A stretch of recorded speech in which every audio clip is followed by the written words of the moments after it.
The doors of the Grand Wyndham Ballroom stood taller than any doorway Eleanor had ever crossed in her 72 years. Brass handles gleamed under the chandelier's soft gold, and the air inside smelled faintly of orchids and expensive intentions. She stood just past the entrance, spine straight, chin lifted, her beaded shawl catching glimmers of light as it swayed with her breath docked to her left. Clusters of men and women in suits and satin moved through the cocktail hour like curated artwork. She saw servers gliding past with flutes of champagne, and a string quartet filled the room with notes too delicate to touch. At the far end of the room, framed by a sleek stage and towering ice sculpture, sat the head table. There, in a perfectly tailored tuxedo, her son Michael adjusted his bow tie and laughed with a man Eleanor recognized from business journals. A managing partner, if she recalled correctly. Michael's smile was performative, his jaw tighter than it seemed. It was a politician's smile, stretched to meet the moment. He hadn't seen her yet. Eleanor took a steadying breath and walked forward, each step purposeful, beads swaying gently across her collarbone. Her dress, a flowing kaleidoscope of color magenta, saffron, and cerulean, drew glances from the monochrome crowd. She didn't flinch. Let them look. Then Michael turned. He spotted her at 10 paces. His smile faltered. The glass in his hand dipped. She almost felt sorry for him. "Mom?" he hissed, reaching her with 2 quick strides. His hand landed lightly on her elbow, pressure subtle but firm. "What are you doing here?" Eleanor tilted her head. "Good evening, Michael." His gaze darted toward the cluster of executives nearby. "You can't just show up. This is a corporate event. No one wants to see you here." She studied his face, that tight jaw, that panic just behind the veneer. "You sent an invitation," she said calmly. His brow knotted. "Ashley handles the RSVPs." She must have... "I didn't RSVP through Ashley." Eleanor's smile remained soft, unreadable. "I was invited directly." Michael blinked. "By who?" He didn't get to finish. From behind him, a woman in a navy pantsuit approached. Her walk brisk, her smile wide. "Mrs. Hartwell," the event coordinator beamed. "We've been expecting you." "Right this way, please." Michael stiffened. "Wait." But Eleanor was already stepping forward, following the coordinator as murmurs rose behind her, like the beginning of a wave. The head table was set with gold-rimmed china and tall fluted candles. Name cards were written in elegant calligraphy. Eleanor's was placed beside the company founder's wife. She took her seat gracefully, crossing her ankles, resting her beaded hands in her lap. Michael stood frozen just off stage, watching as a photographer snapped her picture, as the founder leaned in to thank her for her extraordinary support over the years. Eleanor accepted the compliment with a modest nod.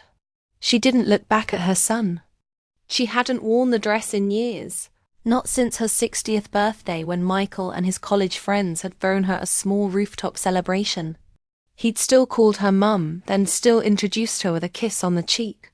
That night, he'd brought her a lemon tart and whispered, "You deserve more than I can give you, but I'll make you proud." Eleanor had believed him. Back then, her support was small, a few thousand here, 10,000 there. She never asked for returns, only that he work hard, keep his name clean, and stay decent. When Meridian Investments launched, she watched it grow from a second-floor office above, a dry cleaner, to a firm with skyline views and a client list that read like the Fortune 500. She'd kept quiet about her silent investments. A trust here, a dummy corporation there. She never needed him to know. It was enough to watch his dreams manifest. She wanted to protect his dignity, let him believe he had made it entirely on his own, until he stopped answering her calls. until birthdays became brunches she wasn't invited to, until her name, once spoken with pride, became a threat to his brand dot at the table. Eleanor sipped her water slowly. The stemware was chilled. Conversations buzzed around her plans for a merger, whispers of a European expansion, but she only half listened. From the stage, Michael was being introduced by the MC, a brilliant mind behind some of the year's most strategic portfolios, a man whose vision has helped shape Meridian's upward trajectory. Please welcome Senior Partner Michael Hartwell. Polite applause rose from the tables. Eleanor joined in with a few measured claps. Michael stepped onto the platform. His composure recovered. The spotlight lit his features sharply, eyes alert, voice smooth. He delivered practiced lines about growth, leadership, innovation. Words that floated with confidence but landed hollow for her. Then came the moment. "We are especially grateful to our founding supporters," he said. "Though many prefer to remain anonymous, I owe everything to their belief in me." His gaze skimmed past her, never landing. She didn't flinch. But the chairman next to her leaned in and said, "He's talking about you, I imagine." She smiled. "Perhaps. But I think he's forgotten." The chairman chuckled. "His mistake, then." Later, when dessert was served, the MC announced they'd be presenting plaques to the evening's major donors. Eleanor's name was read first. Full name: Eleanor Marie Hartwell, founder and CEO of Hartwell Financial Consulting, one of Meridian's earliest investors. A ripple passed through the ballroom. Several heads turned. Michael stared, white-knuckled on his champagne flute. As Eleanor walked to the stage, applause followed her like a slow-building wave. She accepted the plaque with a bow. The lights hit the beads across her neckline and scattered small rainbows across the floor. Someone snapped a photo. And Michael, at last, understood what the world now knew. She hadn't come to make a scene. She'd simply come to take her seat. As Eleanor descended the steps from the stage, the plaque still warm in her hands, a hush lingered behind the applause. She didn't scan the crowd, didn't look for Michael's face. She walked slowly, each footfall light and even, a rhythm built from years of carrying burdens without complaint.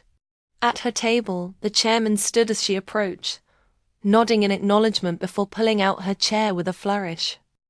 "Impressive," he said as she sat. "They don't usually applaud like that."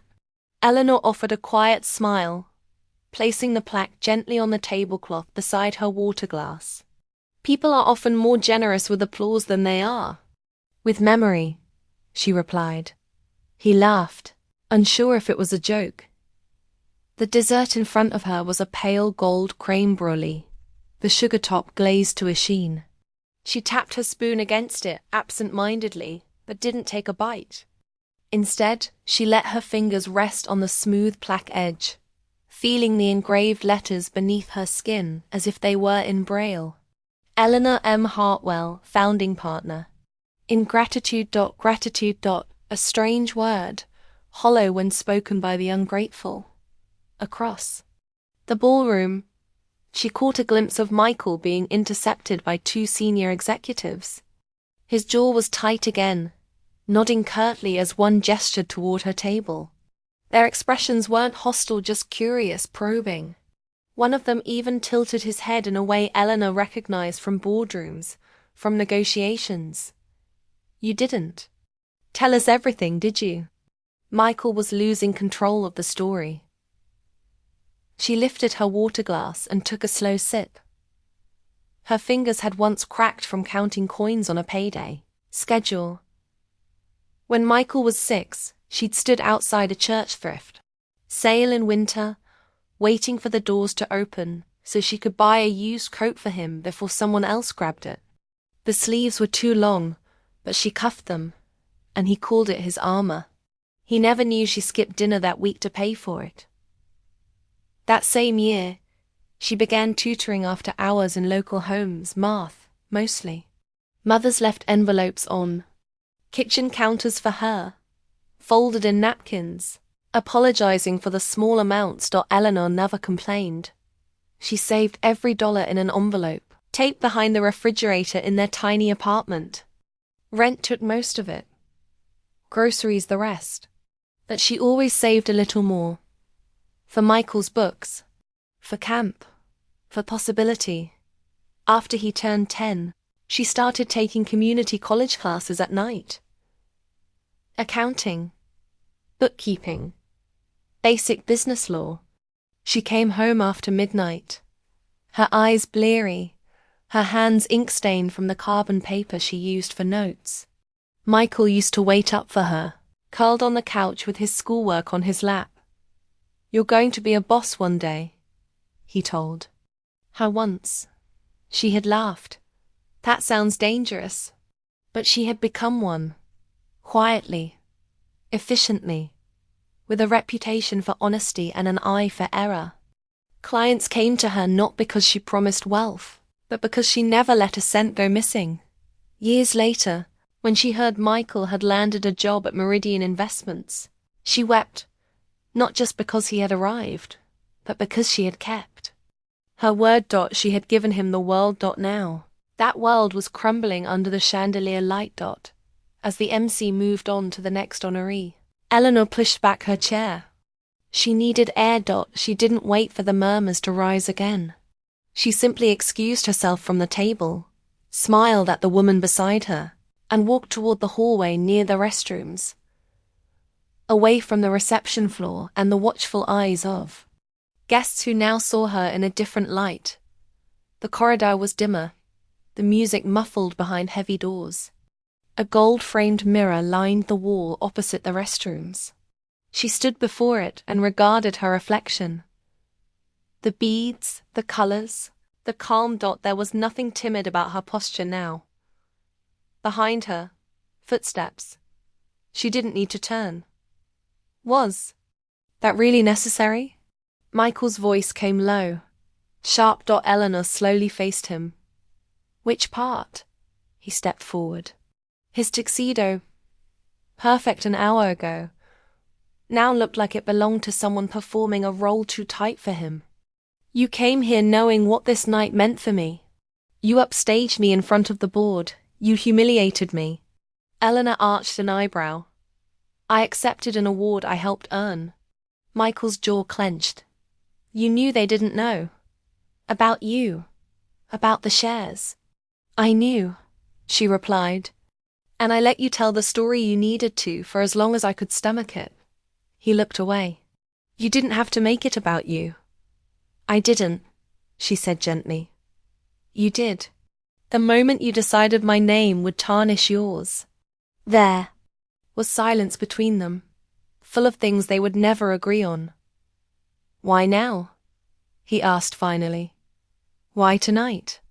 Eleanor looked at her son, not the man in the tuxedo, but the boy who once clung to her coat during thunderstorms. Because the invitation said donor recognition, not parental erasure. Because you told me no one wanted to see me here. And I thought maybe they should. Michael didn't respond. She stepped past him and paused at the corridor's mouth. I didn't come to make a scene, she said. I came to remember that I belong in rooms I helped build. She didn't return to the head table. She didn't need to. She found a velvet bench in the lobby beside an indoor fountain and sat there, watching as the ballroom's double doors swung open, and guests trickled out into the night heels clicking, laughter thinning, champagne dulled. One woman passed by and offered a small nod. Another gave her a look of mild recognition, as if seeing her for the second time, but truly noticing her for the first. That was enough. Eleanor folded her shawl over her lap, leaned back against the bench, and let herself rest not out of fatigue, but because power, when reclaimed, doesn't shout. It waits. The next morning, Eleanor's fingers hovered above the keyboard before she finally typed in her password. Her home office smelled faintly of lemon oil and warm paper scents that reminded her of the years she spent building things no one else saw value in until they grew teeth. The desktop was tidy, every folder labeled in block print. Tax, clients, closed, Michael Trust. That last one had been untouched for 3 years. She clicked it open. Inside were spreadsheets, legal PDFs, scanned share certificates, and one letter she'd written but never sent. Michael, in case anything ever happens to me, this is your legacy.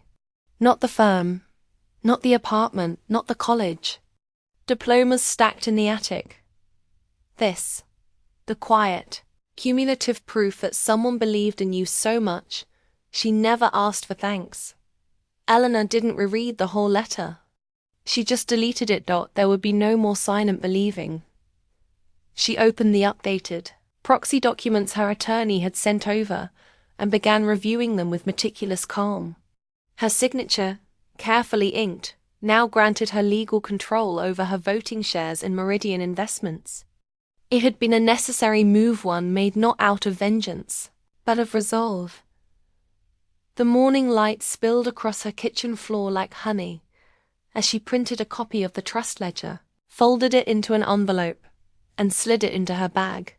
The rest, she saved onto a flash drive and tucked it into a hidden compartment of her desk drawer, behind the photo of her and Michael at his Stanford graduation, his arm around her shoulders, his tie crooked, her eyes still full of unguarded pride. Now, that moment felt like a relic from a past life, familiar, but unreachable. She walked 2 blocks to the cafe she used to frequent with Michael before.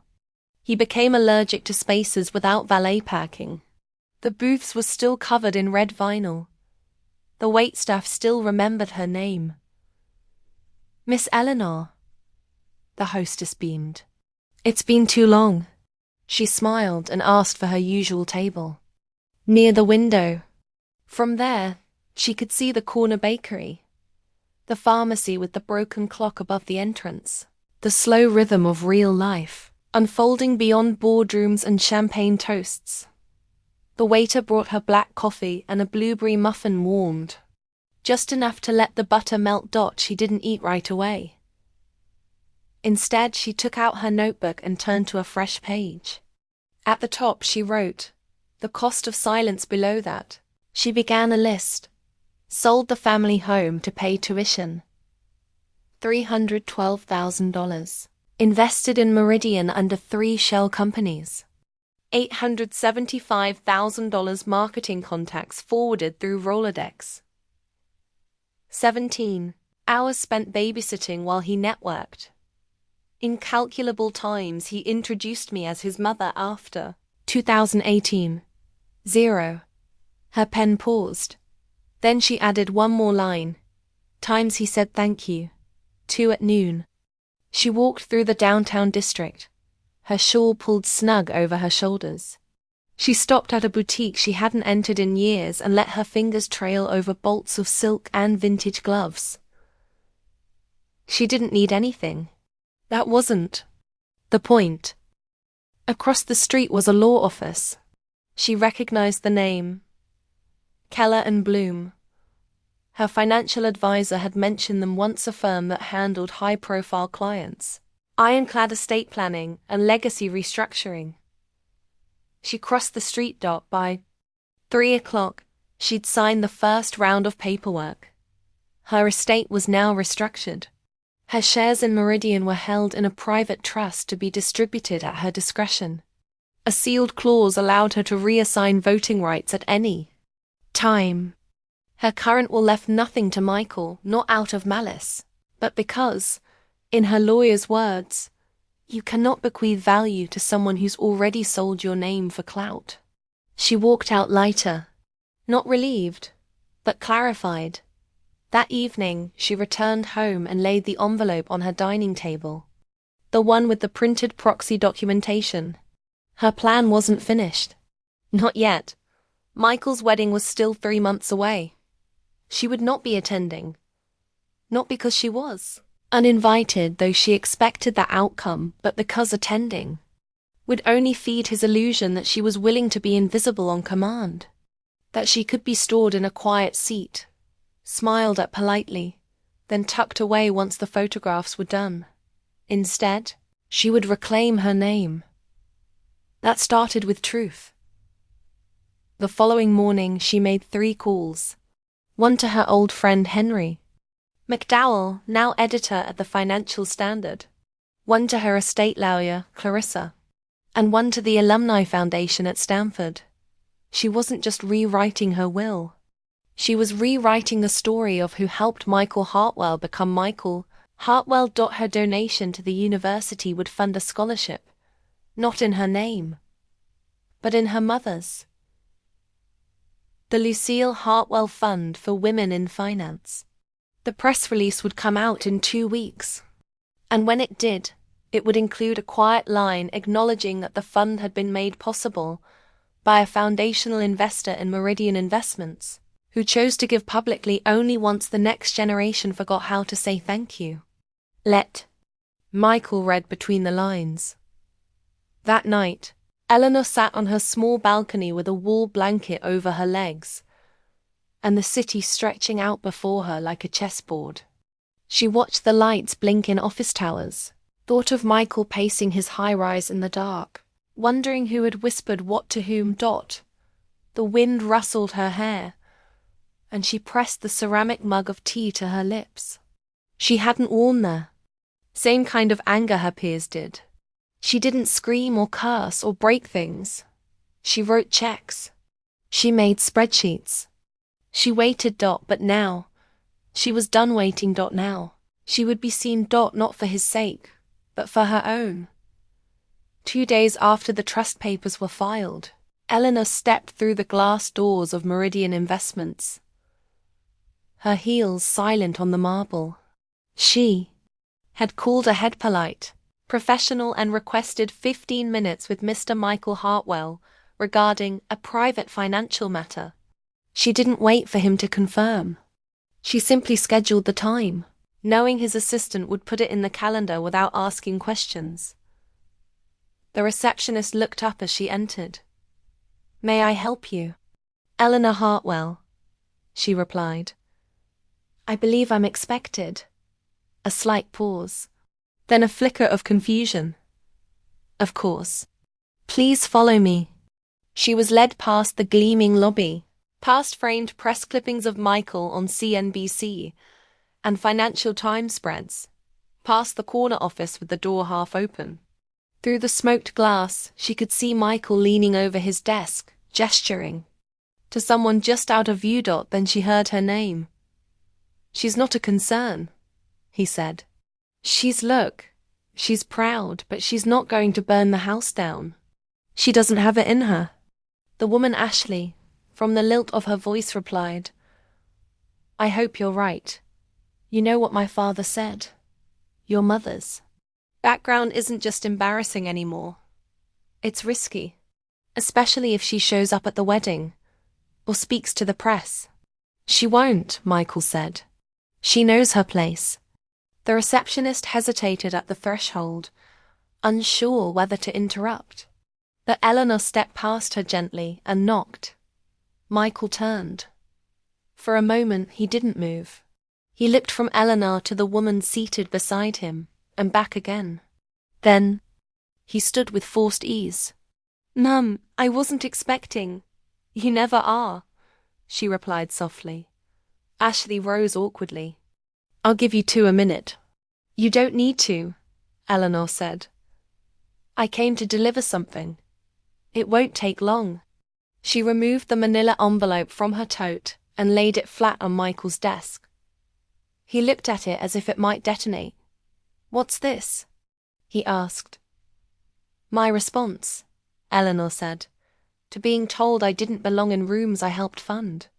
Inside, you'll find full proxy records, trust documentation, and the restructured will I filed last week." Michael's throat bobbed. "Why? Would you—" "Because silence breeds assumption," she said. "And you've made quite a few." Ashley shifted behind him, folding her arms. This feels unnecessarily dramatic. Eleanor's gaze didn't waver. Then you've never had your name used like currency while being treated like a liability. She tapped the envelope once. You'll want to read it carefully. The trust now holds decision-making power on company matters. As managing trustee, I reserve the right to attend board votes, override structural shifts, and review all investor disclosures that bear my funds. Michael looked stunned. You're serious? I've always been serious, she said. You just stopped listening. She didn't wait for him to respond. She turned and walked out, her footsteps quiet but resolute. By the time she reached the elevator, her hands were trembling, but only slightly. Not from nerves, but from the weight of restraint. Once outside, she inhaled deeply. The autumn air was brisk, touched with the scent of roasted nuts from the vendor across the street. A wind caught the edge of her shawl and sent it fluttering, but she didn't adjust it. She just kept walking. That night, Eleanor brewed herself a pot of strong tea and sat at the kitchen table, surrounded by folders and annotated clippings. She wasn't angry, not in the way most people understood anger. What she felt now was something colder, clearer. The long, echoing disappointment of recognizing that the child you raised to believe in legacy had chosen to build one without you. The phone rang just before 9. She didn't recognize the number, but she answered. A man's voice, clipped and professional. Mrs. Hartwell? This is James Carver, Chair of Meridian's Ethics Committee. I understand you've delivered a trust packet to the board via your son. I have, she said. I'd like to request a direct meeting. Tomorrow, if possible. There are questions. Eleanor set down her cup. I'll be available at 10. The next morning, she stood outside the boardroom on the 32nd floor, arms folded neatly over her bag. The receptionist had offered her coffee, which she declined. The assistant, who fetched her, offered polite small talk, which she deflected with a quiet smile. When the doors opened, the room inside buzzed with tension. 12 seats. 9 filled. A long lacquered table. Views of the skyline behind them. Michael sat at the far end, stiff and pale. Mrs. Hartwell, Carver said, standing. Thank you for coming. Please. She took the seat at the center of the table's side, the place no one had claimed, and removed her notes without flourish. We've reviewed your filings, Carver began, and they appear to be in order. They are, Eleanor replied. There was a moment's silence before another board member spoke. May I ask, why now? You've been silent for nearly a decade. Eleanor looked around the table, meeting each pair of eyes before answering. Because I believed silence was the cost of loyalty, she said. I believed my son would honor what was done for him without needing to brand it in neon. But I was wrong. Her voice did not waver. You all have built something impressive, but the foundation has cracks. And I will not allow my life's work to be treated as collateral for someone else's reinvention. She let that settle. Carver adjusted his glasses. Mrs. Hartwell, are you requesting voting access? I am, she said. And transparency. I want to know what you're building with my capital. Michael shifted but said nothing. One of the women on the board nodded. You have that right. Carver gave a slow breath. In that case, we'll prepare access credentials. We appreciate your candor. Eleanor stood. Good. I'll see you next quarter. Back at home, Eleanor closed the front door and stood for a long moment in the quiet. She placed her bag on the entryway bench and ran her hand along the hallway wall. The paint was chipped in one corner. She made a note to fix it later. In the mirror above the shoe rack, she caught her reflection. The beads, the color, the silver threads of hair. She was not the ghost in someone else's legacy anymore, was the author of her own. The envelope arrived on a Tuesday no-return address. No handwriting. Just her name printed in block letters and sealed with the kind of weightless finality that made Eleanor's stomach tighten before she even opened it. Inside were 3 glossy cards. The first, a formal invitation to Michael and Ashley's wedding. Cream-colored cardstock, gold leaf around the edges, her name embossed at the bottom, Eleanor Hartwell. No title, no designation. The second, a seating chart. She was placed at table 17, nestled between 2 distant family friends she hadn't spoken to in years. Far from the front. Far from Michael. Far from relevance. The third. A note typed in a familiar clipped tone. We understand if this day is difficult. For you. Ashley and I would still like you to attend as a gesture of goodwill. But we ask that you respect our space. Please avoid speaking with press, vendors, or the officiant. Formal family photos will include only the immediate wedding party. Thank you for understanding. There was no signature. No, love, Michael. Not even a closing. Eleanor stared at the cards for a long while. The sunlight poured in from the window behind her, warming the table but not her chest. Then she stood, opened the drawer beside the stove, and placed the envelope inside. She wouldn't need it. That evening, she made a different kind of call to a woman named Marie Gutierrez, the executive director of a scholarship foundation Eleanor had once donated to anonymously. I'd like to do something more permanent, Eleanor said. But not in my name. Marie hesitated. What would you like to call it? Eleanor ran her fingers over the ceramic cup in her hand. Lucille Hartwell Fund, she said quietly. My mother. She taught me how to count when we couldn't afford pencils. They discussed numbers, structures, outreach plans. Eleanor explained her vision. A scholarship for first-generation college students, preferably from single-parent homes, with a focus on financial literacy. The kind of student who knew the price of groceries and the weight of responsibility before they learned compound interest. Before hanging up, Marie asked, would you like to include a dedication? Eleanor thought for a moment. Write this, she said, for the women who taught us value before anyone taught us worth. The following day, Eleanor walked through the halls of the local community college where she used to take her night classes. It hadn't changed much. The floors still hummed with the same buzz of fluorescent lighting, and the linoleum tiles still bore the ghosts of 1,000 scuffed sneakers. She passed a corkboard full of scholarship, postings and flyers for workshops. How to build credit, free tax filing help, Excel basics for beginners. She added her own flyer to the board, freshly printed from her home computer. The Lucille Hartwell Mentorship Circle. A space for women over 40 re-entering the workforce, rebuilding careers, or starting again from nothing. Weekly meets. Free. No experience needed. Coffee always provided. You belong here. She pinned it between a tutoring notice and a part-time receptionist job listing. Then she stepped back and stared at it, not with pride, exactly, but with the kind of stillness that comes when you finally plant something you know will outlive you. By Friday, Michael had emailed her. Just checking to confirm you received the wedding materials.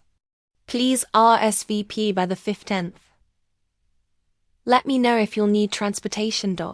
There was no apology for the table number. No acknowledgement of the restrictions. No awareness of how far she had already removed herself from the shadow he thought he cast. Didn't respond. Instead, she spent the evening boxing up the last of her old client records. She wasn't downsizing. She was making room for the second act. Room for something that didn't need his name to be valid. The next morning, she visited the florist near the corner where Michael used to wait for the bus as a child. She hadn't been in since the previous owner passed. The new clerk, barely 20, offered a polite hello and asked what she was looking for.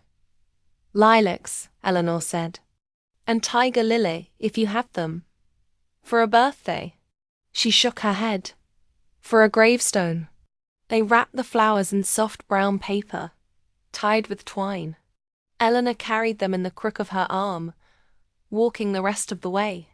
To Oakview Cemetery. The bench near her mother's headstone was cracked from winter frost, but she sat anyway, brushing dust from the marble. I did what you asked, Mama, she murmured. I raised him to rise. I just didn't expect he'd rise so far he'd forget where the stairs began.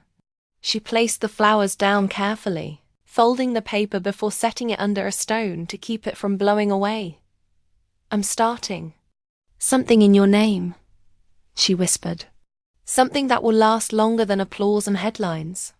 The wind tugged at her shawl again. She let it. On her way back, she stopped by the print shop. There was one final thing she needed. A card. It arrived 3 days later in a black envelope with a cream insert. Eleanor, Hartwell respectfully declines her attendance at the wedding of Michael Hartwell and Ashley Monroe. Inside was a brief note, typed in her usual clear font. There will be no need to reserve a seat at table 17. I have already found mine among people who know what legacy actually means. Wishing you clarity and consequence in equal measure. The wedding day came and went without her. Eleanor didn't check her phone. She didn't glance at the time. She didn't wonder what tablecloths they chose, or whether Ashley's dress had the right train, or if Michael fumbled the vows. Those details belonged to a ceremony that had folded her out of its seams, long before an invitation was ever printed. Instead, she spent the morning folding programs for the mentorship circle's first gathering. The pages were simple cream. Cardstock, black ink, her mother's name centered at the top in soft serif type. The Lucille Hartwell Mentorship Circle. Reclaiming voice, rebuilding self. She packed the stack into a canvas tote and slung it over her shoulder. The walk to the community college was short, but she took it slow. Her bones didn't move the way they used to, but her gait carried intention, and in that intention there was peace. When she reached the classroom, room 3C, she hesitated before entering. It wasn't nerves. It was memory. This was the same room where she'd taken her first bookkeeping class at 47, sitting beside teenagers who had no idea that the woman in the second row was learning not just to calculate margins, but to recalculate her entire life. Inside, the room smelled of old laminate and dry erase markers. A row of mismatched chairs curved in a semicircle around a whiteboard. The radiator hummed low and persistent. A coffee pot hissed in the corner. She set out the programs and waited. By 10 after the hour, 3 women arrived. By 20 past, there were 8. They came in quietly, some alone. Others in pairs, eyes scanning the walls, unsure of their place. One wore a pharmacy smock, another a faded denim jacket. One woman brought a toddler with her who clung to her leg until Eleanor offered him a juice box from her purse. When she stood to begin, she didn't clear her throat or introduce herself with a title. She simply began. My name is Eleanor, she said, and I know how it feels to be called too old, too late, or too much. I know what it means to sit at someone else's table and feel invisible. But this room isn't about invisibility. It's about reclamation. The room stayed still, the silence open and willing. I'm not here to save anyone, she said. I'm here because I remember what it was like to be underestimated. And I know how much power there is in being underestimated, if you learn how to wield it. After the meeting, one woman named Brenda lingered. You said you used to be an accountant, she asked. Bookkeeper, Eleanor replied. Small business work mostly, but the numbers always told the truth. And that was enough for me. Brenda nodded slowly. I was a nurse before everything changed. Eleanor didn't ask what everything meant. She simply offered her a seat and poured her the last of the coffee. You don't have to go back to what you were, she said gently. You can become something new. Brenda looked down at her hands. I don't know how to start. You already did, Eleanor said. You walked through the door. That night, as she peeled off her dress and placed it gently over the back of her bedroom chair, she thought about her son. Not about the wedding itself, but about the silence that followed. There had been no photos sent, no polite message, no reply to her card. She didn't expect one, and yet she felt it, the weight of absence. Not the kind that gnawed or shattered, but the kind that simply lingered, like the faint scent of something burning long after the flame has been doused. She opened her journal and wrote a single line. You can mourn someone who's still alive. The days that followed moved differently. People from the mentorship circle began emailing her. One offered to bring pastries next time. Another said she'd printed out a budget sheet to share. They came not because they were told to, but because something in that room, something in her, had cracked the seal on permission. Permission to begin again. Permission to feel capable again.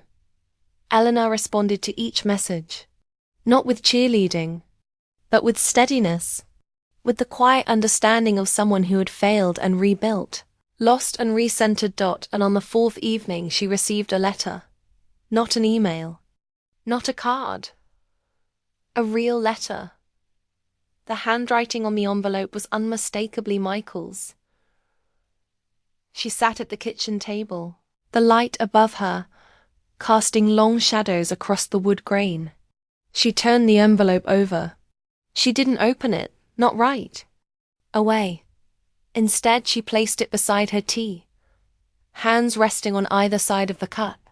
She stared at it, not afraid, not eager, just cautious. After 10 minutes, she broke the seal. Inside were 3 pages. Mom, I know you're probably surprised to hear from me like this.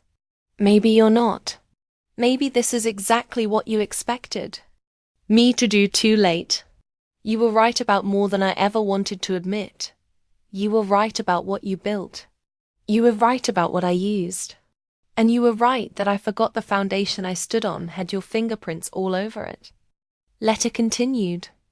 Long, uneven paragraphs. He spoke of fear of becoming irrelevant, of not fitting into a world that equated worth with polish. He admitted to his choices, to choosing comfort over character. I don't know how to make it right. I don't expect forgiveness. I just wanted you to hear me say it plainly. I failed you. I used your strength and then tried to pretend it was mine. But when I saw your name in the papers, not for scandal, but for contribution, I realized the problem wasn't that you didn't belong in my world. It was that I never deserved to stand in yours. Eleanor folded the letter slowly, tears slipping down her cheeks, without effort or resistance. She didn't wipe them away. She just let them fall. Later that night, she placed the letter in her desk drawer, behind the scholarship documents, behind the mentorship flyers, behind the spreadsheet labeled Hartwell Legacy Revision. She didn't respond. Not yet. Some bridges required more than one builder, and some wounds needed time before the stitching. But she didn't burn the letter. She kept it, because some words, when spoken too late, still deserve to be heard. The next morning, Eleanor woke before the sun, the letter still echoing in her chest. Didn't read it again. She didn't have to. The words had threaded themselves into her memory, not because they healed anything yet, but because they rang differently than anything Michael had ever written to her. She stood at the kitchen sink, watching the world turn gold across the horizon. The street below was still quiet. A woman walking her dog paused at the corner. Somewhere, a garbage truck groaned into gear. Eleanor wrapped a shawl over her shoulders and made herself a small breakfast toast, sliced pear and her mother's favorite black tea. She placed everything on a tray and took it to the living room, where the morning light fell across the armchair she'd kept near the bookshelf for decades. She sat slowly, the tea warming her palms, the silence not lonely but deliberate. Michael's letter had stirred something. Not forgiveness, not yet, but perhaps the space where forgiveness might one day grow. What moved her most wasn't the guilt in his tone or the admission of failure. It was the line about undeserving to stand in her world. Not because he was wrong, but because he'd finally noticed she had a world of her own to begin with. Later that afternoon, she returned to room 3C at the community college. A new stack of printed handouts tucked under her arm. This time, the room was full. Brenda had brought muffins. Someone else brought fruit. There were more toddlers, a few husbands waiting in the hallway, and a nervous woman named Leslie, who said this was her first time in a group of women since her divorce. Eleanor let them talk before the meeting began. The noise filled the room with a kind of tentative comfort, the way people test a new space by making sure their voice won't echo too much. When the session opened, Eleanor didn't begin with a speech. She pulled out a dry erase marker and drew a large triangle on the board. "This," she said, "is how I used to divide my energy. At the top, Michael. On the left corner, my business. On the right, what I called everything else, which, I've since realized, included me." A few women nodded. "I've redrawn the triangle now," she continued. "I've placed myself at the center. Because if you pour out everything without holding anything back for yourself, you'll forget you were ever part of the structure to begin with." Brenda murmured, "That's the part no one teaches us." Eleanor looked around the room. "That's why we're here. To remind each other." After the session, a young woman approached her hesitantly. Her name was Joy. She was 24, working 2 jobs, and trying to figure out how to open a small catering business from her 1-bedroom apartment. "I've never spoken in a group before," she said. "I don't want to sound stupid." "You don't," Eleanor said. "You sound like someone with something real to offer." Joy pulled a folded page from her backpack, a sketch of a logo and open mixing bowl with rays of light behind it. "Joy's table. It's just an idea," she added. Eleanor smiled. "The world turns on ideas like that." She asked if Joy had a business plan. She didn't. A spreadsheet? Also no. So Eleanor invited her to coffee the next day. "Bring your sketch pad," she said. "We'll start where we can." As Joy left, her steps lighter, Eleanor felt it, that slow but sure feeling of restoration. Not a repayment, not a transaction, but the return of something she had once offered so freely, now given again on her own terms. When she returned home that evening, there was a voicemail waiting. "Michael. Hi. I wasn't sure if I should call, but I figured silence has cost us enough already. I wanted to thank you for not throwing the letter away. I meant it all. I'm not calling to ask for anything. I just wanted to say that I'm starting to see how much I didn't see. I hope, when you're ready, we can talk again. Even if it's not about us. Even if it's just a beginning." He hung up without a goodbye. Eleanor listened once, then deleted it. Not out of cruelty, but because she'd already received what she needed. His words weren't a key to a locked door. They were a knock, gentle, uncertain. That mattered more. The following weekend, Eleanor hosted the first Hartwell Circle brunchy, gathering of the women from the mentorship program, their children, and a few quietly curious neighbors. She rented the small parish hall around the corner and filled it with folding chairs, second-hand linens, and wildflowers in chipped mason jars. She made her grandmother's lemon pound cake, Joy brought her homemade rolls, wrapped in parchment with hand-drawn tags. There was laughter, chaos, clinking forks. It was the most alive Eleanor had felt in years. And when a woman asked her if she'd ever worked in finance, she smiled and said, "I used to build other people's futures. Now I help women remember they can build their own." No titles, no qualifications. Just truth. Later, as the room emptied and sunlight filtered through the hall's stained glass windows, Eleanor sat alone at one of the tables. Her hands rested on the worn surface, crumbs scattered across her plate. Around at the empty cups, the chairs pushed slightly out of place. The vase on the piano, someone had filled with rosemary from the community garden. No applause. No headlines. Just the quiet satisfaction of building something that didn't need a spotlight to be real. And maybe, someday, Michael would understand. Not through a gala, but through the absence of applause and the presence of impact. It was nearly dusk when Eleanor made her way back from the parish hall, the soft weight of her tote bag resting against her hip. The air was sharp with the scent of fallen leaves, and her shoes whispered against the sidewalk, as if not to disturb the stillness settling over the neighborhood. Children's voices drifted from down the block, their games winding down with the sun. In the quiet, she felt a fullness that wasn't noise but presence, an awareness of the life she'd built, however uncelebrated it might seem from the outside.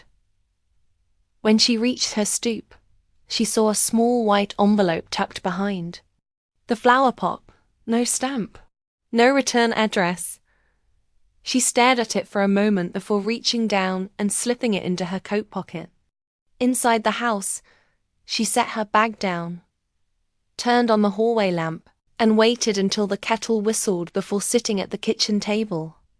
The envelope wasn't sealed. Single piece of paper inside. I saw the article about the mentorship circle and the scholarship. I'm glad people know now. I'm sorry I ever tried to make you small. Michael. That was a no demands. No guilt. Just acknowledgement. She placed the note beside her tea and let out a breath she hadn't realized she was holding. She didn't cry. She didn't rush to call. There was nothing dramatic in her response, only something quiet closer to peace than pain. He was beginning to see her clearly, and for now, that was enough. The article he referenced had been published 2 days earlier. A local reporter, someone's daughter from the community college who had attended the first mentorship session, had asked to do a piece. Eleanor had almost declined, but then she remembered what it felt like to be edited out of someone else's story. She gave the interview, not about Michael, not about betrayal or loss, but about beginnings. She told the reporter about her mother's coat pockets always full of pencils and coupons, about learning numbers at the kitchen table, about how rebuilding a life after 40 didn't need to be glamorous, only possible. The article, titled Legacy in Motion, The Woman Helping Others Start Again, featured a photo of Eleanor outside the community hall, hands clasped, eyes forward, the sign for the Lucille Hartwell Circle just visible behind her. They didn't ask about her son, and she didn't offer anything. It wasn't about him anymore. The following week brought rain. Steady, unhurried, the kind that made you walk slower and pay attention to your footing. Eleanor used the time indoors to sort through the last of the storage bins in the back closet. Most held old tax records, client files, ledgers from when she still did bookkeeping part-time. She planned to shred most of it, but she moved carefully, page by page, respecting the evidence of a life built in quiet labor. Near the bottom of one box, she found a photograph she hadn't seen in years. Michael at 10, seated at their old kitchen table, brow furrowed over his homework. She was in the background, blurry but smiling, a cup of tea in her hand, She studied the photo for a long moment before setting it aside. She didn't need to keep it, but she wouldn't throw it away. Not yet. Some remnants weren't burdens. They were simply markers of where you'd been. On Friday, Joy came by her apartment with a handful of paperwork and a nervous smile. "I filed for the small business license," she said. "I'm terrified." Eleanor poured them both a cup of tea. "That sounds about right." Joy laughed softly. "I didn't think I'd get this far." "You haven't yet," Eleanor said gently. "But now you know you can." They worked through the papers together at the dining table, the hum of rain still audible through the windows. Joy's hands were steady by the time they reached the last signature line. "I wish my mother could see this," she said suddenly. "She passed when I was 17. Eleanor reached across the table and placed her hand over Joy's. "Then let's build something she would have been proud to stand beside." And they did. That afternoon, they drafted Joy's first catering proposal, complete with pricing tiers and a sample menu dot outside. The rain let up. That evening, Eleanor stood by her window and watched as the sky cleared to a bruised violet. The street lamps flickered on, one by one, illuminating the wet pavement and the quiet return of daily rhythm. She thought again of Michael's note. "I'm glad people know. Now, not I want credit. Not I'm sorry you told the truth. Just, I'm glad people know." It wasn't reconciliation, but it was awareness. And perhaps that was the first brick in a bridge neither of them had the tools to build until recently. She still hadn't called him. She didn't know if she would. There was no performance in withholding contact, no revenge in her silence. Only caution, the kind born not of fear, but of finally learning to protect the parts of herself she used to give away too easily. At 9 p.m.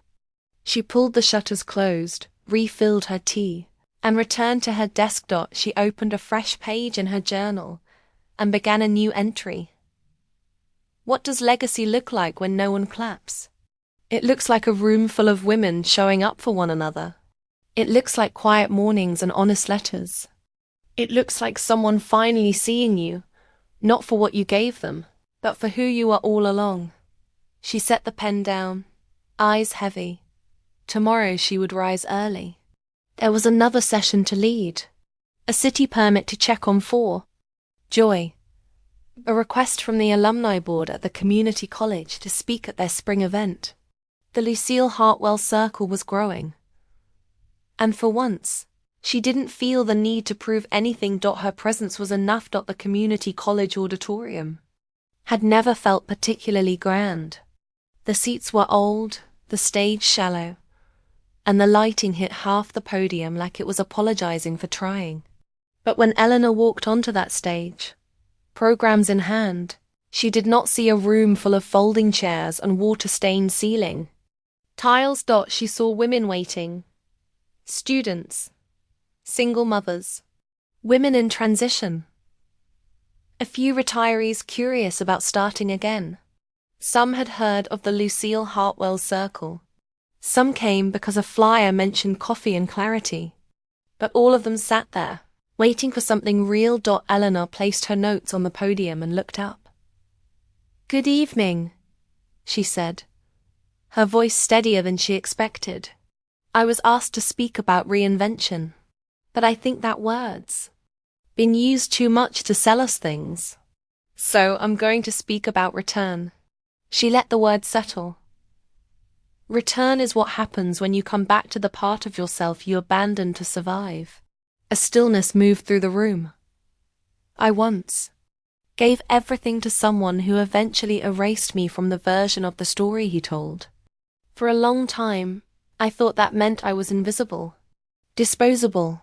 But I've learned that when people stop seeing you, it says more about their eyes than your worth." She told them about starting over in her 40s, about numbers and pencils, and nights spent memorizing tax code while folding laundry, about being called too loud, too proud, too much. and then being told she was too quiet, too old, too irrelevant. "I've been all those things," she said. "And I'm still standing." The applause, when it came, wasn't loud. It was long. After the event, Eleanor stayed behind to help collect the programs and stack the chairs. The volunteers offered, but she insisted. Her hands liked the motion. Her body, though slower, understood the rhythm of contribution. As she folded the last chair, a woman approached from the back row, younger than the others. Soft-spoken. Her. Badge read Adjunct Faculty, E. Monroe. "I wanted to thank you," the woman said. "I've been teaching here 3 years. I've never seen this room that still, that full." Eleanor smiled. Stillness is a kind of trust. The woman hesitated. "Would you consider returning in the spring? Maybe for our Women in Leadership panel?"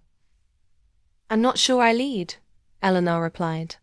"I just show up and refuse to be small. That's the best kind." That night, her legs ached as she climbed the stairs to her apartment. But she didn't mind. She placed her shoes by the door, boiled water for a lavender tea blend, and lowered herself into her favorite chair. The article from the local paper had been clipped and sent to her by a friend, framed now, leaning against the wall near the bookshelf, not yet hung. The phone rang once. Twice. She glanced at the screen. Michael. She waited. Then picked up. "Hi, Mom." It was the first time in months he had used the word. "I saw the clip someone posted from your speech," he continued. You were extraordinary." She didn't respond immediately. Her eyes flicked toward the photo of her mother beside the bookshelf, then back to the window, where moonlight spilled faintly over the rooftops. "I meant every word," she said finally. "I know." A pause. "I think I've been afraid for a long time," Michael confessed. "That people would think I hadn't earned everything. That if they knew, it would all disappear." "You were never supposed to earn love," Eleanor said quietly. "You were only supposed to honor it," he breathed out. "Not relief. Not quite. I'd like to meet," he said. "Not to fix everything. Just to talk. Maybe start again." She nodded, even though he couldn't see. "Not yet. But maybe." Another pause. "That's fair." They said goodnight with nothing more than those words. No promises. No premature reconciliation, but something had shifted. The air felt different. Not mended, but moving. A few days later, Eleanor received an envelope in the mail from the community college's administrative office. Inside was a handwritten thank you note from the dean, and a voucher for a guest lecturer stipend, which she asked be redirected to the Hartwell Circle and something else. Formed an application to have the Mentorship Circle formally registered as a non-profit educational initiative through the college. The top line was blank. Name of founder. She held the pen in her hand for a long time before she wrote, Eleanor M. Hartwell, in honor of Lucille Hartwell. For years, she'd written her name beneath legal documents and invoices, under wire transfers and contracts. But this was the first time in her life she'd placed it atop something that felt like her, something that couldn't be erased. That weekend, she joined Joy at her first pop-up catering booth at the local Sunday market. A simple blue tent folding. Tables, handwritten menus clipped to the sides. Eleanor arrived early, holding a tray of utensils and napkins. You really came, Joy said, eyes wide. You're feeding people, Eleanor said, and I'm not about to miss that. They worked side by side, serving lentil stew and cornbread to a steady stream of customers. The sign above them read Joy's Table. Good food. Real start. At one point, a woman stepped forward with a camera, and asked if she could take a photo for a local business spotlight. Joy turned to Eleanor. You okay with that? Eleanor laughed. I'm not hiding anymore. The day the city approved the funding for a permanent space for the mentorship circle, Eleanor received the news in the middle of folding laundry. She had just tucked a pair of dish towels into a basket when her phone buzzed on the kitchen counter. The voice on the other end was cheerful, almost breathless. It's been finalized, Mrs. Hartwell. The grant came through. We can move forward with the lease. Eleanor blinked, her hand still on the edge of the towel. You're sure? She asked. Not just provisional approval. Signed and sealed. It'll be your space, whenever you're ready. For a long moment she didn't say anything. Just pressed the phone to her cheek and let the quiet fill the room. Then she whispered, "Thank you," and ended the call. She stood there in the kitchen for several minutes, unmoving, until her knees remembered they were 72. She lowered herself onto the stool by the counter and looked around her apartment, small, serviceable, cozy in the way that came from habit more than decor. Then she cried. Not the kind of tears that crumpled or broke. The kind that arrived like steam, slow, quiet, inevitable. The kind that slipped down her cheeks and disappeared without spectacle. For the first time in her life, something had been built not on her sacrifice, not in someone else's name, but in hers. A room with her name on the lease. The space itself was modest, a former daycare center, with 2 adjoining rooms, dusty from disuse, but filled with natural light. The windows were wide, facing a quiet side street. The floors were worn, the walls pale yellow, a little faded. But Eleanor saw it for what it could be. There would be a corner with a coffee pot, and a small table for pastries and flyers. One wall would hold a whiteboard and shelves for binders. The far end would have chairs that didn't fold, chairs that said you matter enough to sit comfortably. And the back room, she imagined it with a long work table, laptops donated by local offices, a corkboard covered in job postings, child-safe playmats along one side. It wouldn't just be a space to sit and talk. It would be a place where things began. She walked the length of the room slowly, that first afternoon, her shoes whispering over the scuffed floor. Her fingers trailed along the edge of the wall. She paused beneath the window and closed, her eyes. It wasn't a gala. It wasn't a headline. It was better. It was hers. She called Joy first. I want you to help design it, Eleanor said. It's not just mine, it's for you too, and women like you. Joy laughed nervously. You want my opinion? I want your vision. By the following week, they had a small group: Brenda, Joy, a retired teacher named Helene, and a college intern named Mira. The 4 of them came with measuring tape, notebooks, and muffins. They brought second-hand rugs, a bulletin board salvaged from a closed library, and an armchair one woman had kept in her garage for years. Each item had a story. Each hand that lifted or arranged had once felt too small to make anything last. Now, together, they built something lasting. Michael called again a few days later. His voice was softer now, less rehearsed. I read about the new space, he said. They said you're opening next month. That's the plan. I'd like to see it. Eleanor didn't answer right away. It's not a showpiece, she said. It's a sanctuary. I understand, he said. I'd still like to stand in the doorway. Just once. She sighed, but it wasn't sharp. I'll let you know when we're ready. There was a pause, then a gentle, thank you. Not for forgiveness. Not for permission. Just for consideration. She could live with that. One afternoon, while cleaning the new space, Eleanor found an old cork star pinned to the back of a cabinet. A child's craft, long forgotten, the edges torn. She held it in her hand, smiling faintly. She pinned it back to the bulletin board in the main room. Not everything that started as temporary had to remain that way. The night before the grand opening, she arrived alone. She didn't bring a photographer. There was no press release. Just her, a broom, and a carton of ginger tea. She swept the floors one final time, her hands slow but certain.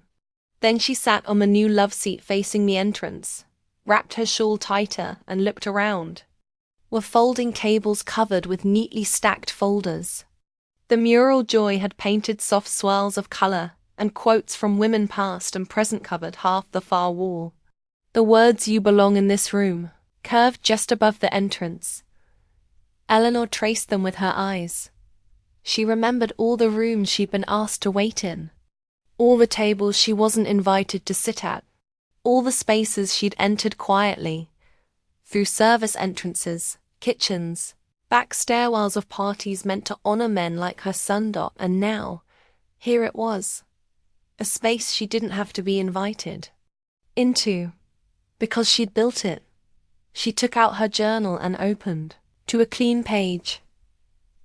Some legacies are built in wood and stone, some in silence and labor, but the most enduring ones are made of hands, of stories passed hand to hand without applause, of rooms that didn't exist until you stood inside them and said, This will do. She folded the journal closed. Stood.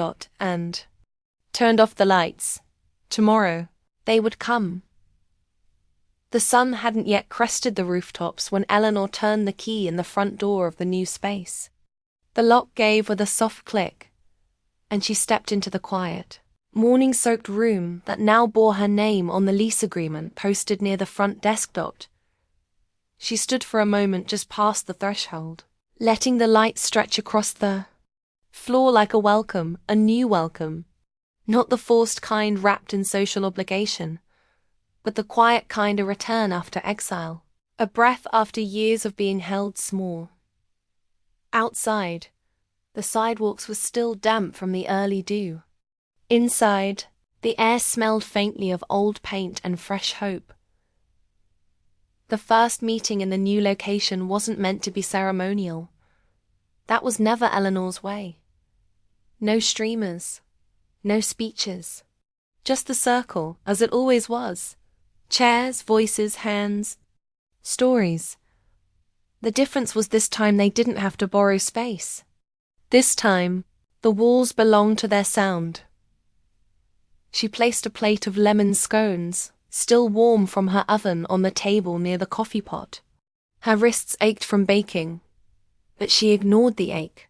She set out napkins, wiped the table with the soft cloth she kept folded in her tote, then stepped back and nodded to no one but herself. Then she sat and waited. They arrived one by one, coats still dusted with cold air. Brenda was first, carrying 2 bags of tea she insisted on donating. Joy brought a notebook and her cousin, a woman who hadn't spoken a full sentence in months, but who gave Eleanor a shy, grateful glance that said everything. Myra, the intern, taped a fresh sheet of butcher paper on the back wall for vision planning.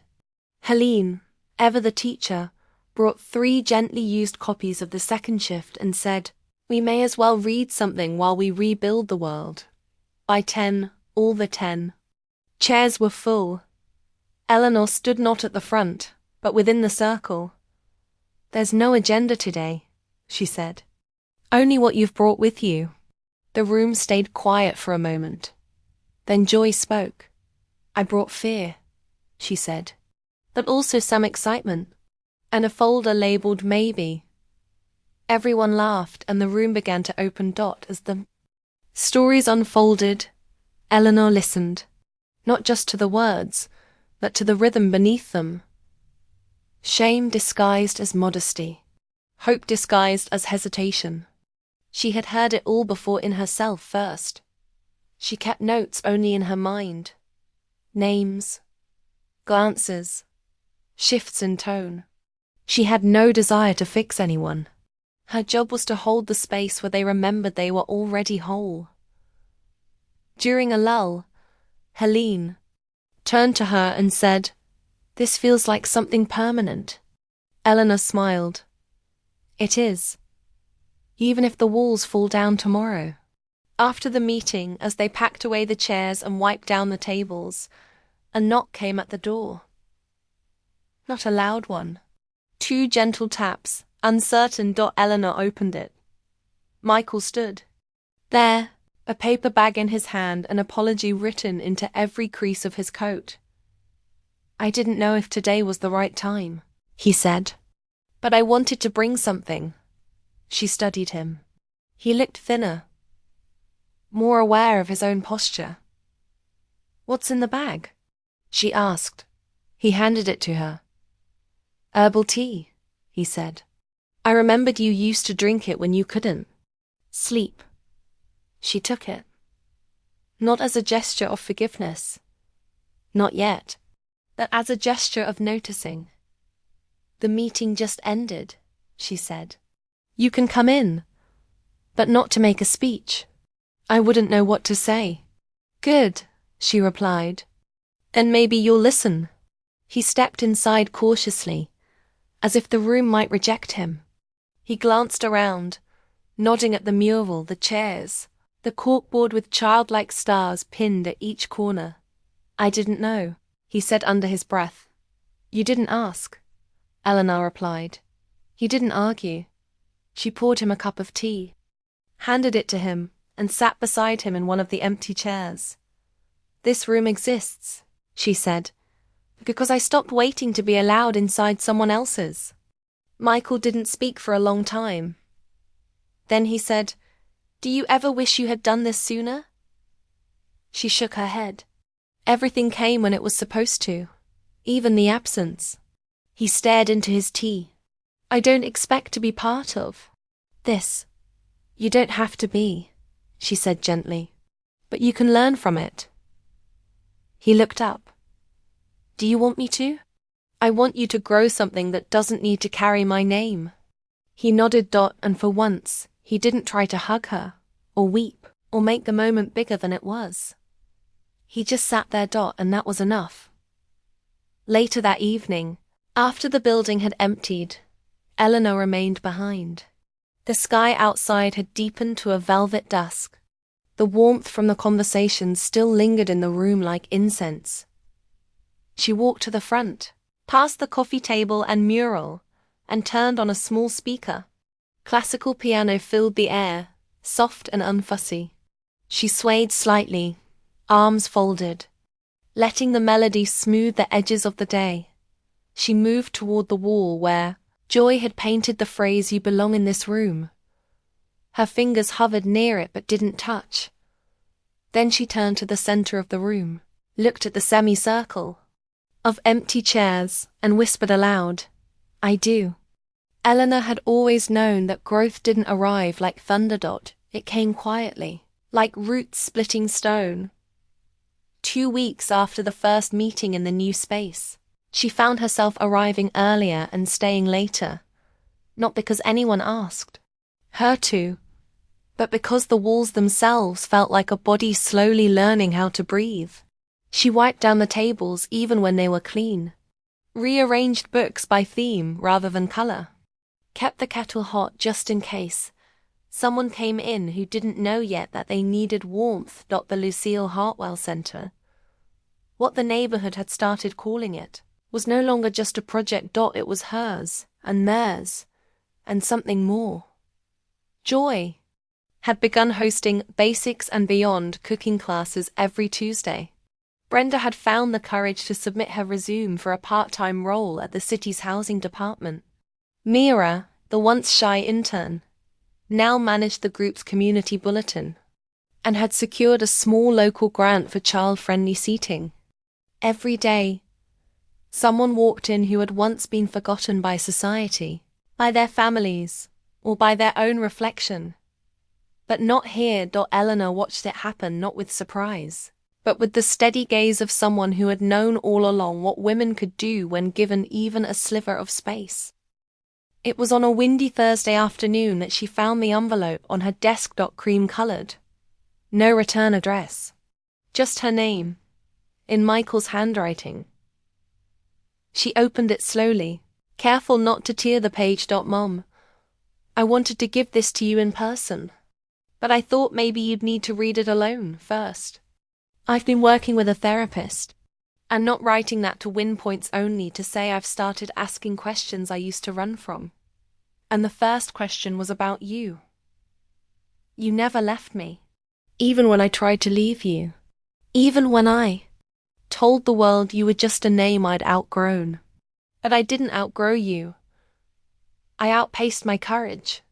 And when I read the article about the center, I realize something I've never said aloud. I want to learn from you now. Not to take credit, just to understand. If there's ever a way to sit beside you, not ahead, not above, just beside, I'd like to try. Love. Michael. Eleanor sat with the letter in her lap for a long while, her breathing quiet but unsteady. She didn't cry. There were no more tears to shed for the past. But something inside her loosened, not she hadn't known. She was still cleanching. The next day, she wrote him back. Michael, I believe in work that's done silently, honestly, and with persistence. I see you beginning that work. I can't offer you the past, but I can offer you a seat. One without name. Tags. Without ceremony. If you'd like to come by during Joy's next cooking session, we'll be there. There's always enough soup. Mom, that Tuesday, he came. He didn't walk in with the confidence of a corporate man. He paused in the doorway, uncertain, holding a covered dish in both hands like a peace offering wrapped in Tupperware. Joy welcomed him first. No hesitation. Brenda handed him a towel for drying dishes. Myra found him an apron without asking what size. No one asked him why he came. They simply made room. Eleanor stood by the window for a moment, watching it all. She hadn't announced him. She hadn't even told most of the group who he was. And yet, they embraced him in the way the center had taught them to, without judgment, without hierarchy. Just space. Michael found his way beside her, without disrupting anything. He handed her the dish. Stew, he said. It's not yours, but I tried. Eleanor took the container and placed it on the counter. It doesn't have to be mine, she replied. It only has to be offered. He looked at her then, not for approval, not even for forgiveness, but simply to be seen. And she saw him. Not the boy who once clung to her hand, not the man who tried to erase her. Just the person in front of her. Trying. And that too was enough. That night, after everyone had gone, Eleanor stayed behind to sweep. Michael asked to help, and she handed him the broom. They moved in silence for a while, sweeping crumbs into small piles, gathering what was left behind. As they worked, she asked, "What made you come today?" He stopped, leaned on the broom handle and said, "Because for the first time, I didn't need to be the story. I just wanted to be a part of one." She nodded. "There's a place for you," she said. "It's not earned. It's just claimed by showing up." "I'll keep showing up," he said. She believed him. Not because he said it, but because he had learned to bring soup instead of speeches. On the walk home, Eleanor stopped at the corner cafe and bought 2 pastries, one for tonight, one for tomorrow's early meeting. The girl at the counter called her Miss Hartwell now. Not ma'am. Not sweetheart. Name intact. Presence known. At home, she lit a candle and placed it beside the framed photo of her mother. The wick sputtered, then caught. "I've built it, Mama," she said softly. "And they've found it. Women you'd have loved. And Michael, he's starting to remember." She ate the pastry slowly, savoring each bite, not in celebration but in Reflection. The world hadn't given her a head table. So she made her own. And it was full. The spring gala for the Hartwell. Foundation had not been her idea. Joy brought it up first during a staff planning session. You should speak, she said, smiling nervously. This whole thing began with you. Eleanor had looked up from her tea with a raised brow. I began it, yes, but I didn't build it alone. That's why you should speak, Brenda added, because no one else will say it the way you would. It wasn't vanity that made her hesitate. It was the memory of how often she had been invited into rooms for the sake of a story, only to be edited out of the version that made others comfortable. That this, she reminded herself, was not their table. It was hers. And it had been built not from applause, but from persistence. From rooms borrowed, meals shared, and hands extended without asking what they could take. The Lucille Hartwell Center had become more than a gathering place. It had become a signal. Word had spread, slowly at first, then all at once. Teachers sent referrals. Social workers asked if they could meet their clients there. Volunteers offered time before offering advice. And women came. Some came quietly, on their lunch breaks, hesitant to speak. Others came boldly, ready to reclaim something they'd been told they could never have. No matter how they arrived. The door was always open. And that mattered more than any legacy Eleanor had once dreamed of. Still, the idea of a gala of lights and attention and orchestrated gratitude made her wary. Then Myra, shy Myra, had said, "But what if we made it ours? No gowns, no sponsors, just stories, and seats for every woman who thought she'd never be honored." That Eleanor could say yes to. The night of the gala arrived quietly. No velvet rope. No red carpet. Just folding chairs arranged in a circle under the soft light of paper lanterns strung by the younger volunteers. Tables were lined with home-cooked food, handwritten place cards tucked into mugs instead of wine glasses.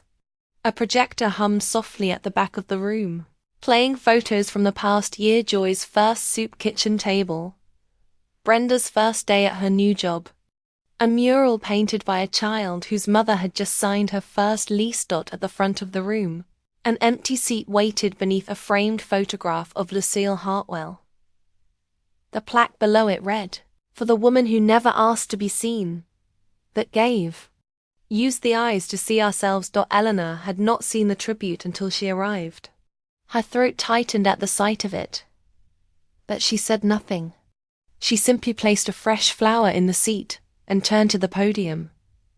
When the time came for her to speak, there was no hush of expectation.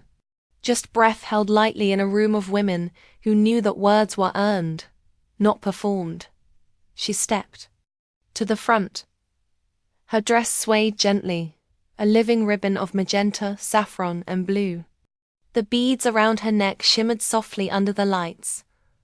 But none of that mattered.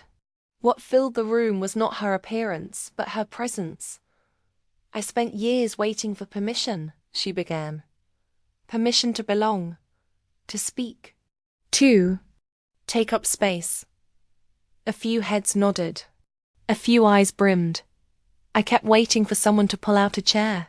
And when they didn't, I told myself that meant I didn't deserve one. She paused, hands resting on the edge of the podium. But one day I stopped waiting. I built a table, with room enough for anyone else who had been told to wait outside.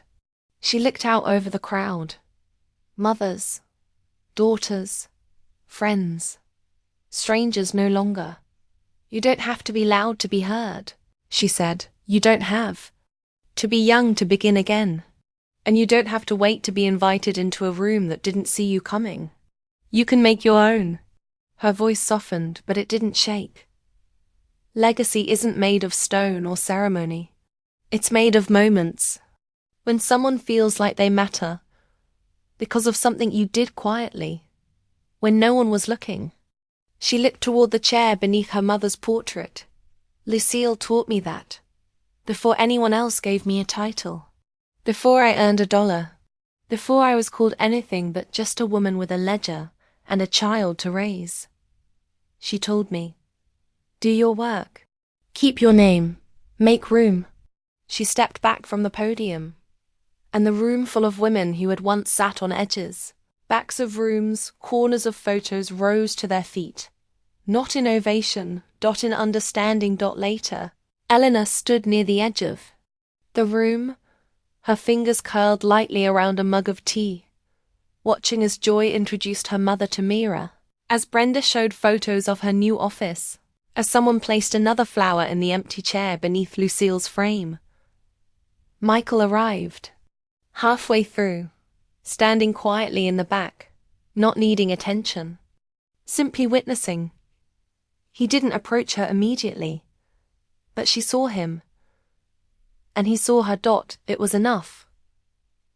When the room had emptied, when the lights had dimmed and the chairs stood in imperfect rows like footprints across soft soil, Eleanor stood alone. In the center, not as the guest of honor, not as the organizer, just as herself. A woman who had once been told, "No one wants to see you here," and who had answered, "Then I'll build a room where they do."